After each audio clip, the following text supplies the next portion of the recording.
അസ്സലാമു അലൈക്കും വറഹ്മത്തുള്ളാ.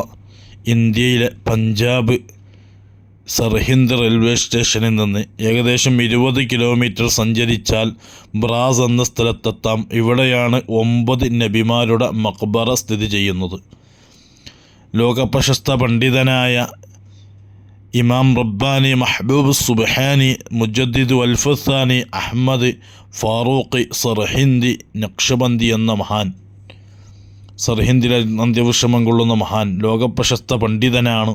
ഇമാം റബ്ബാനി എന്ന അപരനാമത്തിലാണ് ലോകം മുഴുവൻ മഹാനവറുകൾ അറിയപ്പെടുന്നത്. ഒരു കാലത്ത് ഇന്ത്യയിലെ സർഹിന്ദിലേക്ക് വിദേശ രാജ്യങ്ങളിൽ നിന്ന് ഒരുപാട് ഇൽമ നുകരാൻ വേണ്ടി ആലിമീങ്ങളും സയ്യിദന്മാരും ഒഴുകിയെത്തിയിരുന്നു. ഹിജറയുടെ 10-ാം നൂറ്റാണ്ട് കാലഘട്ടങ്ങളിൽ അന്ന് മഹാനായ ഇമാം സർഹിന്ദിയുടെ ശിഷ്യത്വം സ്വീകരിക്കാനായിരുന്നു അവരെല്ലാവരും ഇവിടെ എത്തിയത്. ശിഷ്യത്വം സ്വീകരിച്ച് തിരിച്ച് വിവിധ രാജ്യങ്ങളിലേക്ക് പോയി ഇസ്ലാം പ്രബോധനം നടത്തി. ഇന്നും ലോകം മുഴുവൻ ചുറ്റി സഞ്ചരിച്ച് സിയാറത്ത് ചെയ്യുന്നവർക്കറിയാം, പല വിദേശ രാജ്യങ്ങളിലുള്ള മഹാന്മാരായ പണ്ഡിതന്മാരുടെയും പരമ്പര എടുത്തു നോക്കുമ്പോൾ അവരുടെ പണ്ഡിത പരമ്പരയിൽ, അവരുടെ ശൈഖന്മാരുടെ പരമ്പരയിൽ, നക്ഷബന്ദിയ ത്വരീഖത്തിൻ്റെ സിൽസിലയിലൊക്കെ മഹാനായ അഹ്മദ് ഫാറൂഖി നക്ഷബന്ദി റഹിമഹുള്ളയുടെ പേര് കാണാൻ കഴിയും.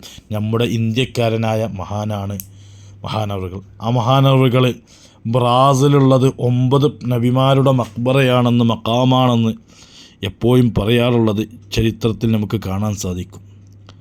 ആ മഹാനവറുകൾ പ്രവാചകന്മാരുടെ നബിമാരുടെ മഖ്ബറയാണെന്ന് വിശേഷിപ്പിച്ച സ്ഥലമാണ് ഇപ്പോൾ നിങ്ങൾ ഈ കണ്ടുകൊണ്ടിരിക്കുന്നത്.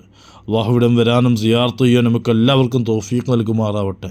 ഇന്ത്യ പാക് വിഭജനത്തിന് ശേഷം മുസ്ലിം ശതമാനം പഞ്ചാബിൽ വളരെ കുറഞ്ഞു.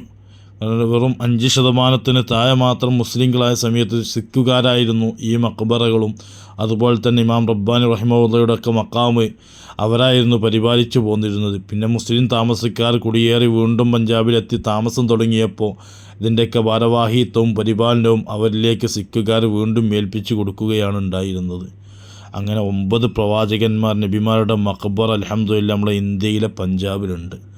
ഇവിടെ ഇൻഷാ അല്ലാഹ് നമുക്ക് വരുന്നവർ ഡൽഹിയിൽ നിന്ന് പഞ്ചാബിലേക്ക് ഒരുപാട് ട്രെയിനുകളുണ്ട്, വരാൻ എളുപ്പമാണ്. അള്ളാഹു എല്ലാവർക്കും ഇവിടം വന്ന് സിയാറത്ത് ചെയ്യാൻ തൗഫീഖ് നൽകുമാറാവട്ടെ. ആമീൻ യാ റബ്ബൽ ആലമീൻ.